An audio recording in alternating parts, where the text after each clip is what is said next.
हर हर महादेव। जय शिव शंभो। भगवान भोलेनाथ की कृपा हमारे सभी मित्रों पर बनी रहे, यही हमारी मंगल कामना है। तो आज आपको हम सुनाएंगे काशी विश्वनाथ ज्योतिर्लिंग की कथा।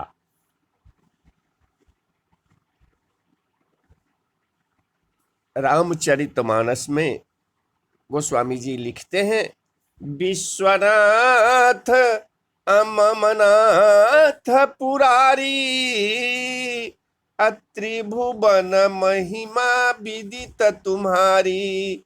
चर अरु अचर नाग नर देवा, असकल करहि पद पंकज सेवा।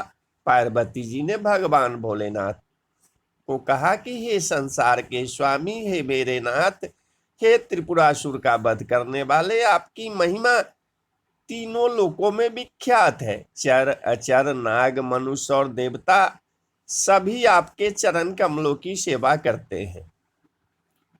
श्री विश्वेश्वर ज्योतिर्लिंग उत्तर प्रदेश के वाराणसी जनपद के काशी नगर में अवस्थित है। ऐसी मान्यता है कि काशी तीनों लोकों में न्यारी नगरी है, जो भगवान शिव के त्रिशूल पर विराजती है। काशी को आनंद आनंदवन, आनंद कानन, अभिमुक्त क्षेत्र तथा काशी आदि अनेक नामों से जाना जाता है।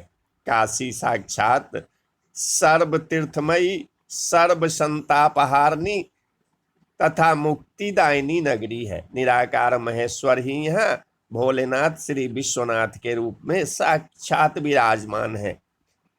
इस काशी क्षेत्र में श्री दशाश्वमेध, श्री लोलार्क, श्री बिंदु माधव, श्री केशव सिनी, श्री मणिकर्ण, ये 5 प्रमुख तीर्थ है, जिसके कारण काशी को अभिमुक्त क्षेत्र कहा जाता है। काशी के उत्तर में ओंकार खंड, दक्षिण में केदार खंड और मध्य में विश्वेश्वर खंड में बाबा विश्वनाथ प्रसिद्ध है। ऐसी मान्यता है कि मंदिर की स्थापना आदि गुरु शंकराचार्य ने अपने हाथों से की थी। श्री विश्वनाथ मंदिर को मुगल बादशाह औरंगजेब ने नष्ट करके उस स्थान पर मस्जिद बनवा दिया, जो आज भी मौजूद है। इस मस्जिद के परिसर को ही ज्ञान बानी कहा जाता है। प्राचीन शिवलिंग आज भी ज्ञान बापी कहा जाता है। आगे चलकर भगवान शिव की परम भक्त महारानी अहल्याबाई ने ज्ञान बापी से कुछ हटकर श्री विश्वनाथ के एक सुंदर मंदिर का निर्माण कराया था। महाराजा रणजीत सिंह ने इस मंदिर पर स्वर्ण कलश चढ़वाया था। काशी में अनेक तीर्थ हैं। विश्वेश्वर ज्योतिर्लिंग, बिंदु माधव, ढूंढी राज गणेश, दंडपानी, काल भैरव गुहा, गंगा माता अन्नपूर्णा तथा मणिकर्णिका आदि मुख्य तीर्थ है। काशी क्षेत्र में मरने वाले किसी भी प्राणी को निश्चित ही मुक्ति प्राप्त होती है।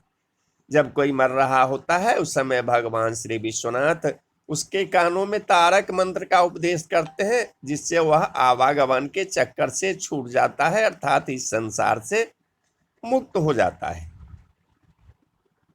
काशी नगरी की उत्पत्ति के बारे में स्कंद पुराण में वर्णित है। काशी उत्पत्ति के विषय में अगस्त जी ने श्री स्कंद से पूछा था, जिसका उत्तर देते हुए श्री स्कंद जी ने उन्हें बताया कि इस प्रश्न का उत्तर हमारे पिता महादेव जी ने माता पार्वती जी को दिया था। उन्होंने कहा था कि महाप्रलय के समय जगत के संपूर्ण प्राणी नष्ट हो चुके थे।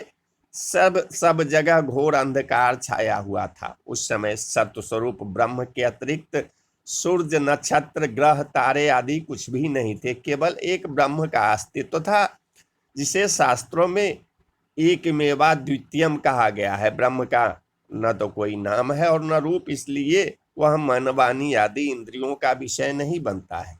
वह तो सत्य है, ज्ञानमय है, अनंत है, आनंद स्वरूप और परम प्रकाशमान है। वह निर्विकार, निराकार, निर्गुण, निर्विकल्प तथा सर्वव्यापी, माया से परे तथा उपद्रव से रहित परमात्मा कल्प के अंत में अकेले ही था। कल्प के आदि में उस परमात्मा के मन में ऐसा संकल्प उठा कि मैं एक से दो हो जाऊं। यद्यपि वह निराकार है, किंतु अपनी लीला शक्ति का विस्तार करने के उद्देश्य से उसने साकार रूप धारण कर लिया। परमेश्वर के संकल्प से प्रकट हुई वह ऐश्वर्य गुणों से भरपूर सर्वज्ञानमयी सर्वस्वरूप द्वितीय मूर्ति सबके लिए बंधनी थी। महादेव ने पार्वती जी से कहा कि प्रिय निराकार पर ब्रह्म की वह द्वितीय मूर्ति मैं ही हूँ। सभी शास्त्र और विद्वान मुझे ही ईश्वर कहते हैं।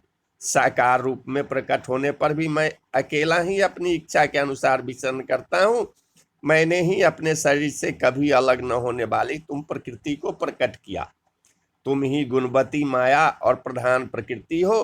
तुम प्रकृति को ही बुद्धि तत्व को जन्म देने वाली तथा विकार रहित कहा जाता है। काल स्वरूप आदि पुरुष मैंने ही एक साथ तुम शक्ति को और इस काशी क्षेत्र को प्रकट किया है। इस प्रकार उस शक्ति को ही प्रकृति और ईश्वर को परम पुरुष कहा गया है। वे दोनों शक्ति और परम पुरुष परमानंदमय स्वरूप में होकर काशी क्षेत्र में रमन करने लगे। 5 कोस के क्षेत्रफल वाले काशी क्षेत्र को शिव और पार्वती ने प्रलय काल में भी कभी त्याग नहीं किया। इसी कारण से उस क्षेत्र को अविमुक्त क्षेत्र कहा गया है। जिस समय इस भूमंडल की जल तथा अन्य प्राकृतिक पदार्थों की सत्ता नहीं रह जाती है, उस समय में अपने विहार के लिए भगवान जगदीश्वर शिव ने इस काशी क्षेत्र का निर्माण किया था। स्कंद कार्तिकेय ने अगस्त जी को बताया कि यह काशी क्षेत्र भगवान शिव के आनंद का कारण है, इसलिए पहले उन्होंने इसका नाम आनंद बन रखा था। काशी क्षेत्र के रहस्य को ठीक ठीक कोई नहीं जान पाता है। उन्होंने कहा कि उस आनंद कानन में जो इधर उधर शिवलिंग है, उन्हें ऐसा समझना चाहिए कि वे सभी लिंग आनंद कंद रूपी बीजों से अंकुरित हुए हैं। उसके बाद भगवान शिव ने माँ जगदम्बा के साथ अपने बाएं अंग में अमृत बरसाने वाली अपनी दृष्टि डाली। उस दृष्टि से अत्यंत तेजस्वी, तीनों लोकों में अतिशय सुंदर एक पुरुष प्रकट हुआ। वह अत्यंत शांत, शतोगुण से परिपूर्ण तथा सागर से भी अधिक गंभीर और पृथ्वी के समान श्यामल था तथा उसके बड़े बड़े नेत्र कमल के समान सुंदर थे। अत्यंत कमनीय और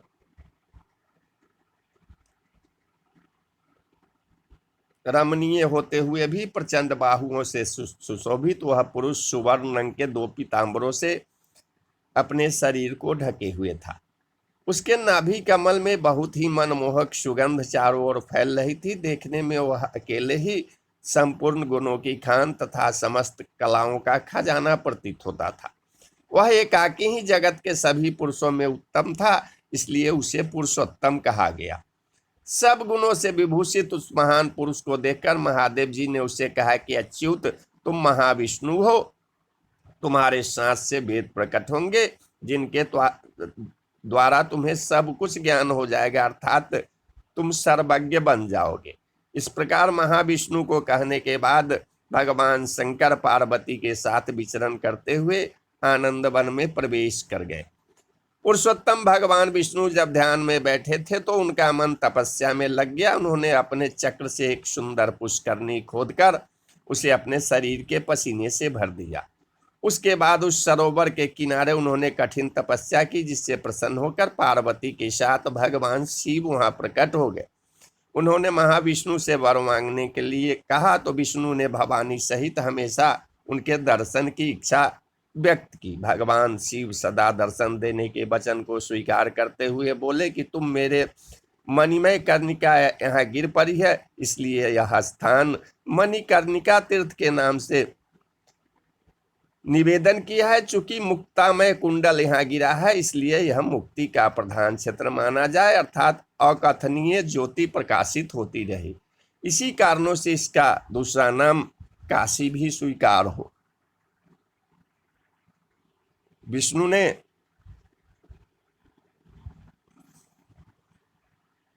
आगे निवेदन किया कि ब्रह्मा से लेकर कीट पतंग जितने भी प्रकार के जीव जंतु हैं, उन सबके काशी क्षेत्र में मरने पर मोक्ष की प्राप्ति अवश्य हो।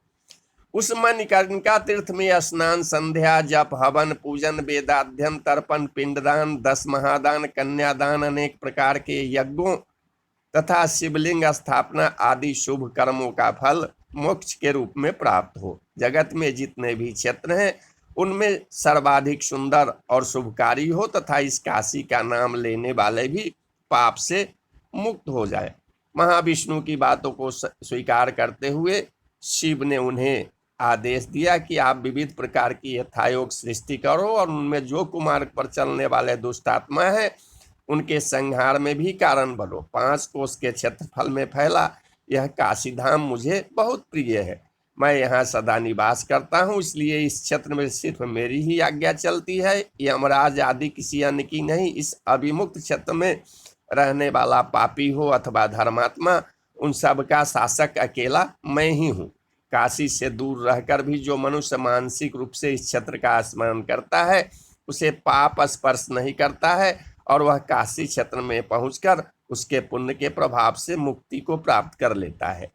जो कोई संयम पूर्वक काशी में बहुत दिनों तक निवास करता है किंतु संजोग बस उसकी मृत्यु काशी से बाहर हो जाती है तो वह भी स्वर्गीय सुख को प्राप्त करता है और अंत में पुनः काशी में जन्म लेकर मोक्ष पद को प्राप्त करता है। जो मनुष्य श्री काशी विश्वनाथ की प्रसन्नता के लिए इस क्षेत्र में दान देता है तो वह धर्मात्मा भी अपने जीवन को धन्य बना लेता है। पंचकोशी की अभिमुक्त क्षेत्र विश्वनाथ के नाम से प्रसिद्ध एक ज्योतिर्लिंग का स्वरूप ही जानना और मानना चाहिए। भगवान विश्वनाथ काशी में स्थित होते हुए भी सर्वव्यापी होने के कारण सूर्य की तरह सभी जगह उपस्थित रहते हैं। जो कोई उस क्षेत्र की महिमा से अनजान है अथवा उसमें श्रद्धा नहीं है फिर भी जब वह काशी क्षेत्र में प्रवेश करता है या उसकी मृत्यु हो जाती है तो वह निष्पाप होकर मोक्ष को प्राप्त कर लेता है। यदि कोई मनुष्य काशी में रहते हुए पाप कर्म करता है तो मरने के बाद वह पहले रुद्र पिशाच बनता है, उसके बाद उसकी मुक्ति होती है। स्कंद पुराण के इस आख्यान से स्पष्ट होता है कि श्री विश्वेश्वर ज्योतिर्लिंग किसी मनुष्य की पूजा तपस्या आदि से प्रकट नहीं हुआ बल्कि यहाँ निराकार पर ब्रह्म परमेश्वर महेश्वर ही शिव बनकर विश्वनाथ के रूप में साक्षात प्रकट हुए। उन्होंने दूसरी बार महाविष्णु के तपस्या पर फलस्वरूप प्रकृति पुरुष शक्ति और शिव के रूप में उपस्थित होकर आदेश दिया। महाविष्णु के आग्रह पर ही भगवान शिव काशी क्षेत्र को अभिमुक्त कर दिया। उनकी लीलाओं पर ध्यान देने से काशी के साथ उनकी अतिशय प्रियशीलता स्पष्ट मालूम होती है। इस प्रकार 12 ज्योतिर्लिंग में श्री विश्वेश्वर भगवान विश्वनाथ का शिवलिंग सबसे ज्यादा प्रभावशाली तथा अद्भुत शक्ति संपन्न लगता है। मां अन्नपूर्णा के साथ भगवान शिव अपने त्रिशूल पर काशी को धारण करते हैं और कल्प के प्रारंभ में अर्थात सृष्टि रचना के प्रारंभ में उसे त्रिशूल से पुनः भूतल पर उतार देते हैं। शिव पुराण में विश्वेश्वर ज्योतिर्लिंग की महिमा कुछ इस प्रकार बताई गई है कि परमेश्वर शिव ने मां पार्वती के पूछने पर स्वयं अपने मुंह से श्री विश्वेश्वर ज्योतिर्लिंग की महिमा कही थी। उन्होंने कहा कि वाराणसी पुरी हमेशा के लिए गुह्यतम अर्थात अत्यंत रहस्यात्मक है तथा सभी प्रकार के जीवों को मुक्ति का कारण है। इस पवित्र क्षेत्र में सिद्धगण शिव आराधना का व्रत लेकर अनेक स्वरूप बनाकर संजप पूर्वक मेरे लोक की प्राप्ति हेतु महायोग का नाम पाशुपत योग है। पाशुपत योग भुक्ति और मुक्ति दोनों प्रकार का फल प्रदान करता है। भगवान शिव ने कहा कि मुझे काशीपुरी में रहना सबसे अच्छा लगता है, इसलिए मैं सब कुछ छोड़कर इसी पुरी में निवास करता हूँ। जो कोई भी मेरा भक्त है और जो कोई मेरे शिव तत्व का ज्ञानी है, ऐसे दोनों प्रकार के लोग मोक्ष पद के भागी बनते हैं अर्थात उन्हें मुक्ति अवश्य प्राप्त होती है। तो बोलिए हर हर महादेव, जय शिव शंभो।